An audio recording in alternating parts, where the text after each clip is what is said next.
Welcome to The Alternative, brought to you by Old Spice with me, Jay Moore, and like Rick Pitino in his white suit, we wear whatever we want when we come to work, even our security badges.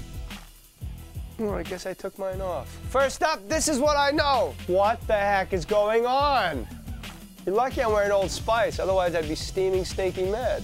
The dancers at Rick's Cabaret, ooh, sounds fancy, in New York are giving free lap dances to the New York Giants. One dancer said they've all spent a fortune in here. It's the least we can do. Wow. You know what? In a related story, the married Giants will be spending the next few weeks sleeping on the couch. Maybe they can pay their divorce lawyers in ones.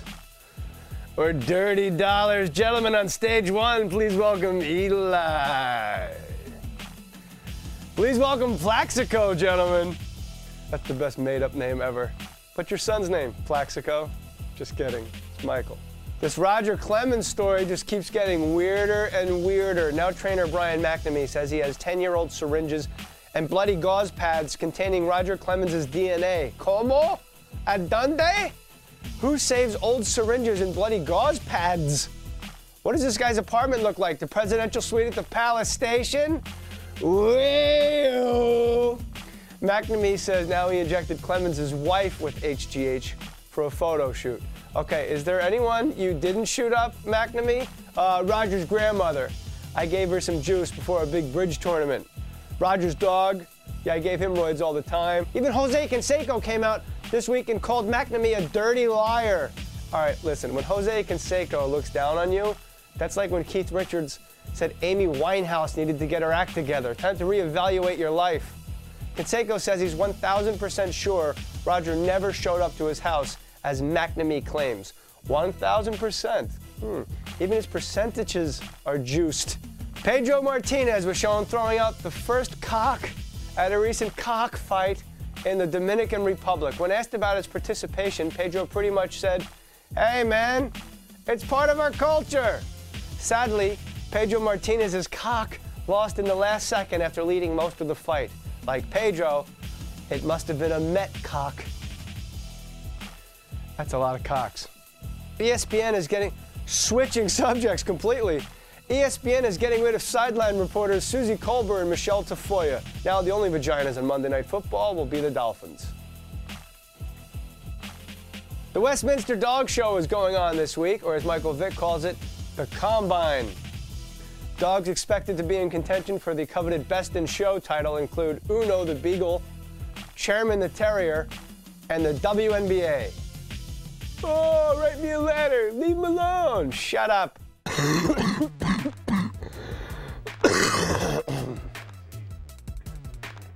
Huh? Time to give out this week's game ball, or in this case, a special game puck. This week, the honor goes to Florida Panthers forward Richard Zednick, who put his neck on the line and brought some new life to the NHL. Zednick took a blade to the neck. It nearly severed his carotid artery and started spurting blood like a Roman fountain at Caesars. Suddenly, the NHL has a money shot. Zednick looked like itchy and or scratchy. Now, of course, we never want anyone to get their head chopped off during a game, but it's nice to know it could happen. In the past, the only entertainment was seeing how few teeth the hockey players are sporting. Now, instead of looking like the moonshine line at a hillbilly festival, it's Kill Bill on ice. Instead of bobbleheads, the NHL should give away Pez dispensers. I want to stress that Zednick is going to be fine. His vascular surgeon says he now has a beautiful artery. I hope he's talking about the one in his neck. If there's a player of the year at this point, Zednick has to be in the lead. We look forward to your return to the ice. Because of you, the NHL is fun again. The front rows are going to be wearing ponchos like it's a Gallagher concert. Check Wikipedia if you don't get that joke. Richard Zednick, enjoy this week's game ball / puck. You paid for it with your own blood, sweat, and tears.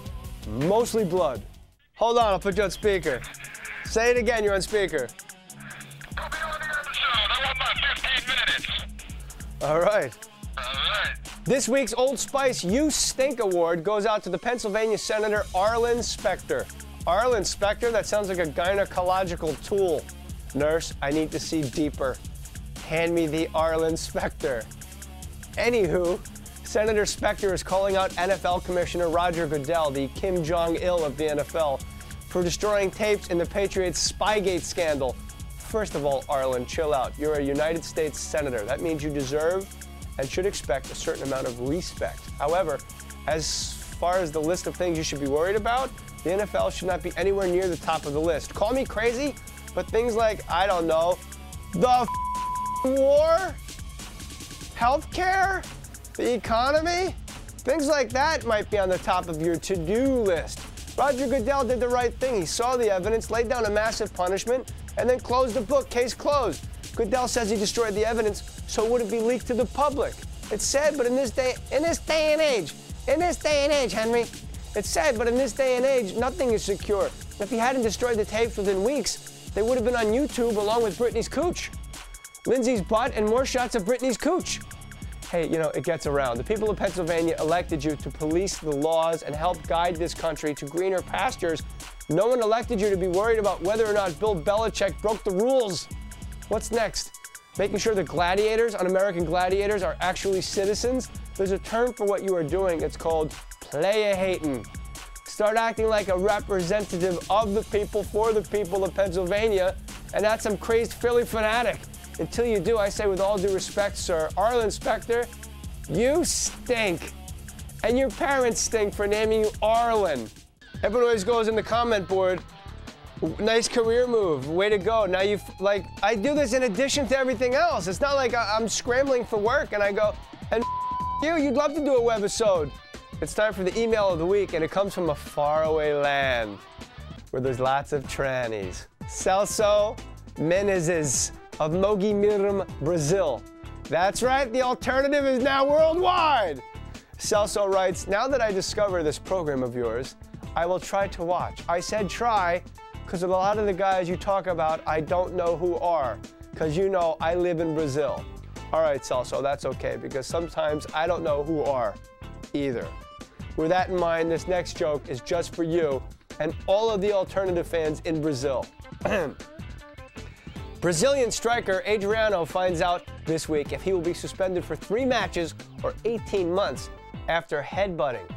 Come on, it was a tiny little headbutt, but if they punish him for something like this, they might as well make him pee sitting down and put Marta on the back of his jersey.